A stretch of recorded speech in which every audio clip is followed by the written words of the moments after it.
Assalamu alaikum. Waalaikumsalam. Fakitcan goğumu. Onu da şükür koy. Sen ne algı? Bu da şükür şu sana jana deyni oturdum men. Benim sana canı değil. Ine şun bir bayramçılık 23 fevral. Senem mutluluk yok, menem mutluluk yok. Benim sevgilim yok, benim sevgilim yok. İkimizin derdimiz var. Ben şu için bayramçılık günü kutlayan bolmasa da men sana soğuk almalı, sen kutlamalı diyen karara geldim. Hatta men etçek soğudum. Sen durmuşuma şeyle var takibini getirir. Sen kellenden davanın aşağına sen önüne peydadım getirir diye ümidim var.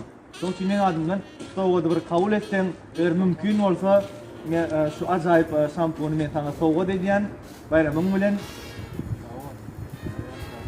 Benim mata soğuk. Çuvallam. Ara dinle lekin Ulan sen durmuşsun da o telefon yani kimin? Oh, Zoran. Sağ ol Fakitcan. Minnettar. Çok tanrı kadın. Sağ olun. Akatı beğendim. Minnettar dostum. Indi ayuğun orsun öyle. yırtık çorap beymeme koyuyorsun öyle.